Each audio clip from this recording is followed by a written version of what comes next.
Good morning. Welcome to Matt Nair on Air. Jane Matt Nair, Dan Schaefer in for the vacationing Greg Bach, and the Board Lord coming to you live from our studio here at Radio Park in Racine. You can always join us, call and or text. The number is the same, 855-752-4842. Leave a comment if you're watching on the live stream on Facebook, YouTube, and what used to be Twitter. Coming up after the 11 o'clock news, Emily Mills is going to be joining us. She's doing a regular column now for the recombobulation area. And we're going to talk about the Enbridge pipeline in Wisconsin and whether or not it has served its purpose. That's coming up after 11 o'clock. Right now, though, so happy to welcome him back. John Diedrich is an investigative reporter for the Milwaukee Journal-Sentinel. Good morning, John. Thanks for joining us. Good morning, Jane. You have done and been working on this series on different aspects of guns in Wisconsin. It's just a tremendous series and has provided so much insight for me. I'm assuming it's not just me who has learned a lot from reading your articles, but your latest one, the headline reads, "Her son was shot by accident with a gun that wasn't hers. This Milwaukee mom was charged anyway." So your last couple of articles have been about the ramifications of some of our gun laws and our gun sentencing laws and what that actually means for folks on the ground. So if you could just give us a little encapsulation of your latest column. Sure. Thanks for having me again. This is a piece about a woman named Faisha Parker. As you alluded to, this piece really gets into unintentional shootings involving children. And it's a very tragic, sad scenario that happens. These are actually the rarest kind of shootings. They might not feel like that because they get a lot of publicity, but as I say, they are rare, extremely tragic, and highly preventable. And there are laws in our state that have passed to prevent this. They're called child access protection laws. Actually, ours passed in 91. What our investigation found was that in Milwaukee County, these cases are charged under a different statute by the Milwaukee District Attorney's Office, felony child neglect. And so what that looks like is that these cases are almost always charged as felonies in Milwaukee County and more often charged as misdemeanors in other counties in Wisconsin. The case of Faisha Parker is an example of somebody who, again, was charged with a felony. The twist in her case, and the cases kind of run the spectrum of conduct, is that it was not her gun, and she thought it had been removed from the house. It belonged to her long-term boyfriend that she lived with, and who's a felon and couldn't have a gun. And so he was charged, but she was charged as well. And this really screwed up her life. I mean, just like the last piece that you did. I mean, she was in, if I remember correctly, she was in nursing school. She had to drop out of nursing school. And she agreed to take some courses about gun safety and things like that in order to, as part of her sentencing. But still, it's like she had to take this 2.5-year pause out of her regular life to address these things and then go back and try to restart things. That she could have been evicted. She could have, right? All of these different things. Sure. Yep. And that did happen. You're talking about Brianna Givens. We featured her in December, and Faisha Parker has a similar story, also a nurse in nursing school. The difference in her case was she was offered something called the Deferred Prosecution Agreement, and that actually concluded earlier this month.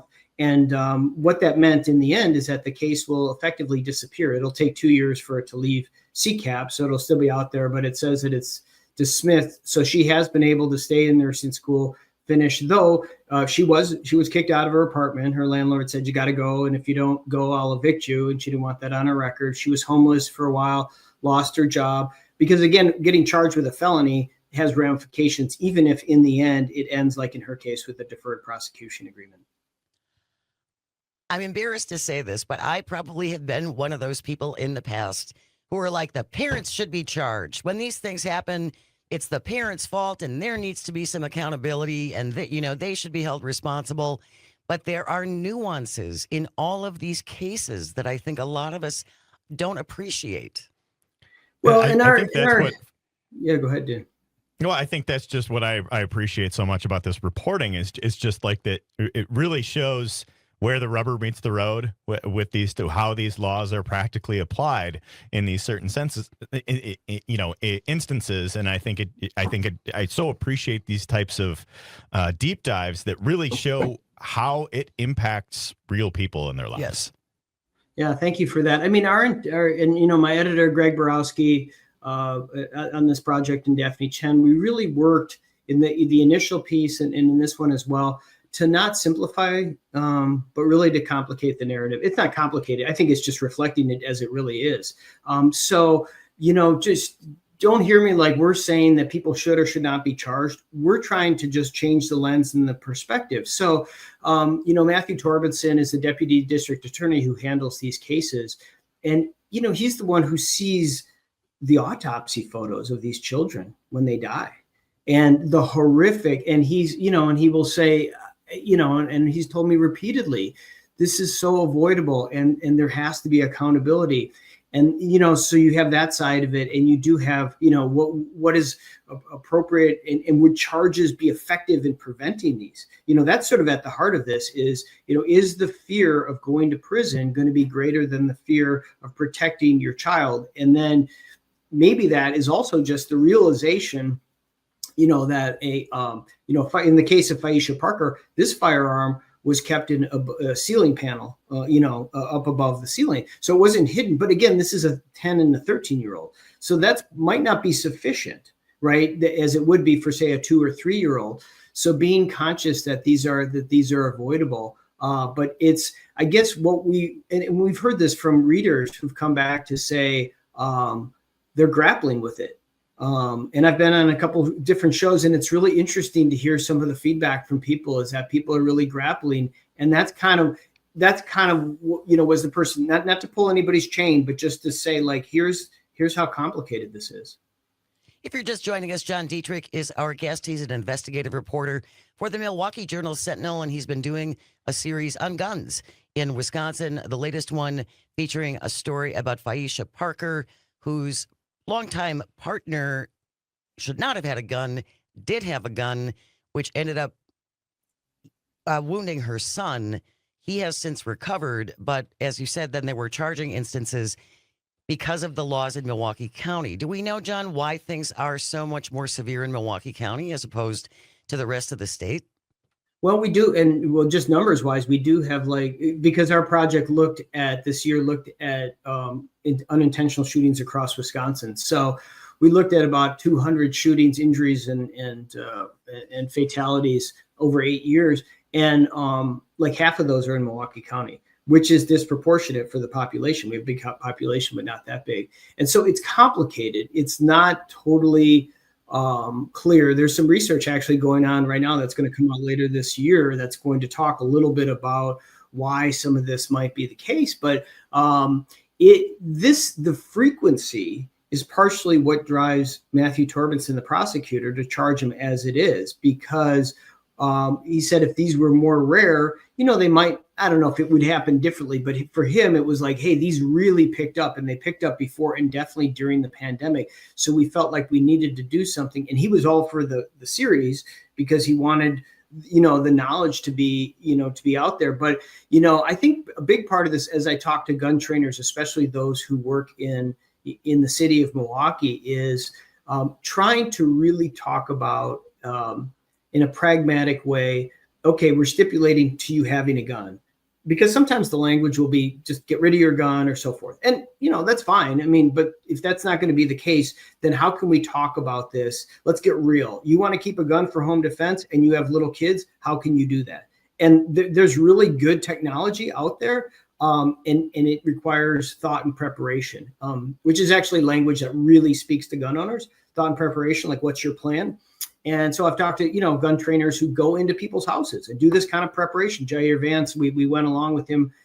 That piece is in from December. And it was just, so there is, I really do think there's a way out of this. This is not insurmountable. There is a way out of this. And I think part of it is language and maybe getting away from some of the shaming side of it, which, I've written a lot of stories that have that sort of undercurrent, and just coming in and getting more curious about where people are at and meeting them where they're at, and saying, okay, so you've made this decision.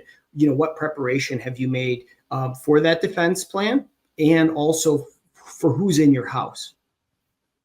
So what are some of those, what are, like, from a public policy standpoint on this, right? So what are some of the first steps that could be taken to realistically address this kind of thing? Well, I mean, one thing that we're seeing is, and I was just talking to, so there's research out there that suggests that child access protection laws reduce these kind of shootings. There's a body of and I just talked to Dr. Matthew Miller from Harvard and Northeastern this week. He came out with a study that actually countered that and said, I don't see the evidence in the data that these laws actually prevent this from happening, because A, people don't know the laws in their state, and B, if they do, they're not following them. They think they're going to be exceptions to the, to the data. Sure. And so there's a question of whether, just to rather be clear, than the child protection laws, those are the ones that you were talking about. Yep. Okay. Child access protection laws. And, the way it's charged in Milwaukee County, and again, this is a state law that Torbenson is using, that law is, it could be used in any county. Some counties have used it, but not nearly as much as Milwaukee County.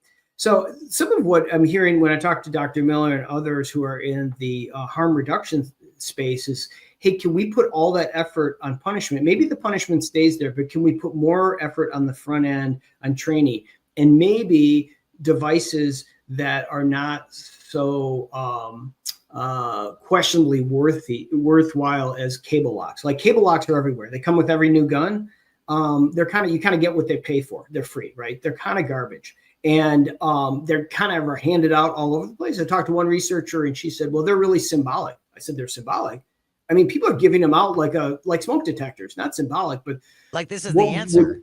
This is the answer. What would be more helpful is like a really good biometric safe that would be more secure.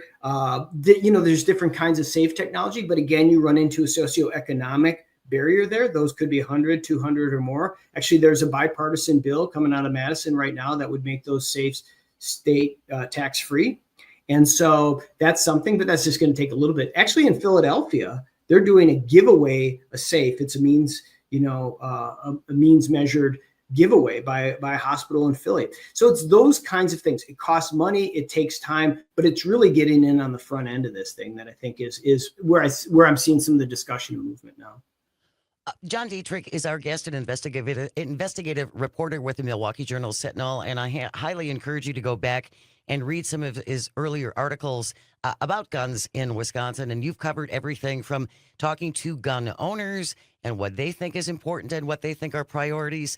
Also, one of the series you did about more and more people, as you said, John, inviting in gun experts into their homes to tell, if you want to have a gun, here's what you need to do, and here's how we take you through those steps. And what I found so really enlightening about that last piece that you did was, it's important for us to remember that other people who might live in the same city are experiencing a completely different daily reality, completely different.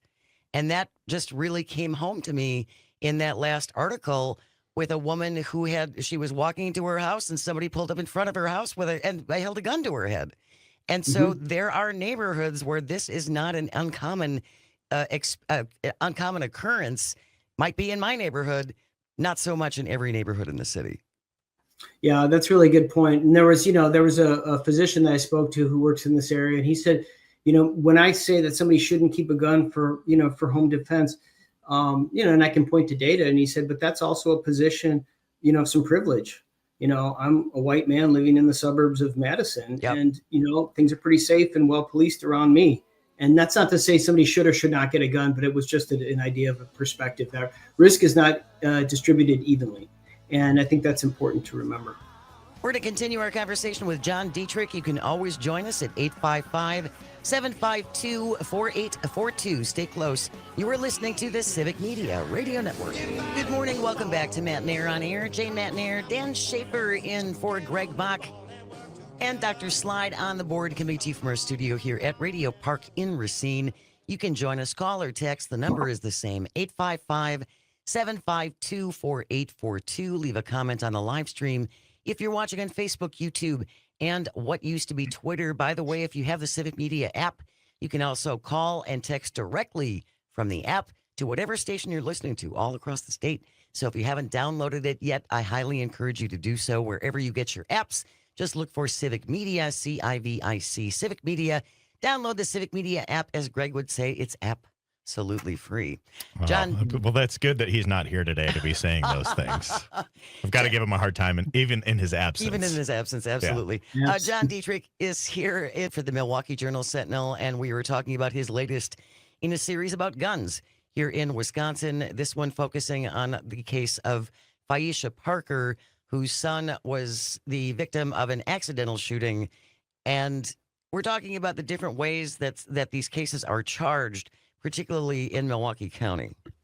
Yeah, and John, I wanted to ask you something about this. So I've been part of a number of big stories in my career in Milwaukee media. Certainly nothing like what you've taken on with this project. But I think when you start some of these big stories, you have certain preconceived notions of what you're going to come across and things like that, things you want to explore, things you want to investigate. But as you're approaching these types of things in these big stories, what surprised you once you really dove into it?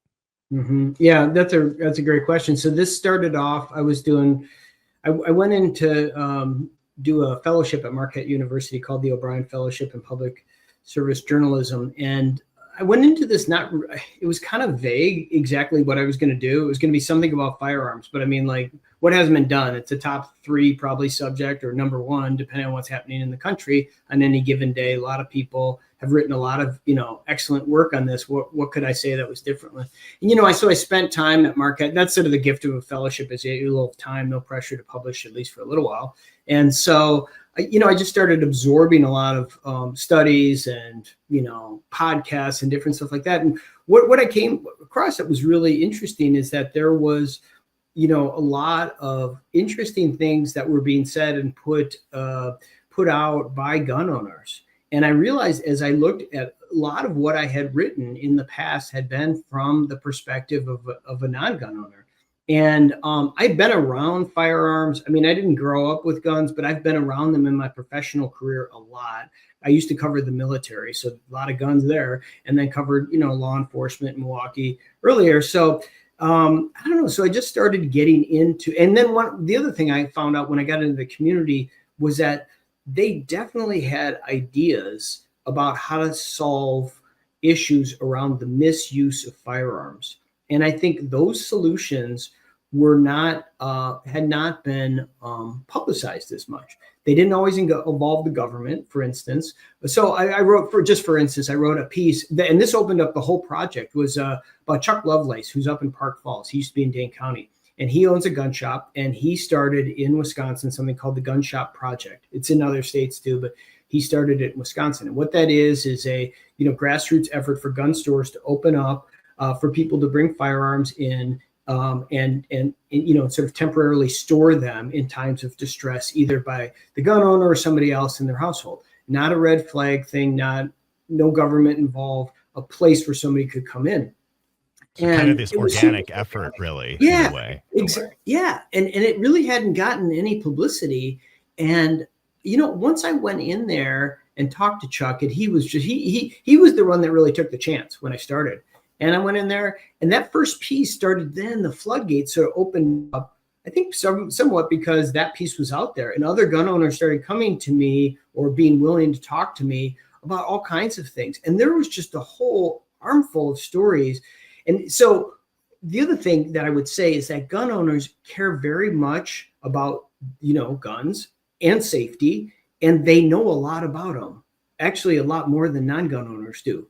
Right. And so, but it's not so simple as because you would come out and you would say, well, some gun owners are in favor of this legislation, some aren't. And rather than try to shoehorn people into places, we tried to just let their stories breathe. And that was sort of what last year's piece was about, was really letting gun owners from all different perspectives kind of come, into this. Big part of it was around suicide, and that's a big one where that's a big part of last year's project. And there's a lot in the gun owning community that's happened in that area. So long answer, but that when I got in there, I was surprised. I feel like a little bit I'm under a tent that I didn't realize even existed. And, there is not, I've not found a lot of other journalists there. And I'm not saying like I've cured cancer or something like that. It's just like a frame shift. And I've really been given this gift, just a blessing to be able to talk to people who might not feel that they could talk to a reporter. And some of them are taking a chance and talk to me. I feel really grateful about that. Well, but that's so important, John. And I can imagine that for some of these folks, it's like finally someone is talking to people who are actually gun owners and familiar with this culture. Finally, someone is coming to us and asking us what we think should be done. And it exists outside of just kind of like the red versus blue rhetoric that exists on this and so many of the other issues. And it's just like once you remove all of that and really get down to what people want, and I think that is, really illustrate a way to solve a problem. And I think that's what you've, been able to do in this series. And I'm grateful for your work here. We are going to include this latest article in our show notes. I highly encourage you to check it out and look at John's previous work as well. John Diedrich, investigative reporter with the Milwaukee Journal Sentinel. Thank you so very much, John. Really appreciate it. My pleasure. Good to be with you.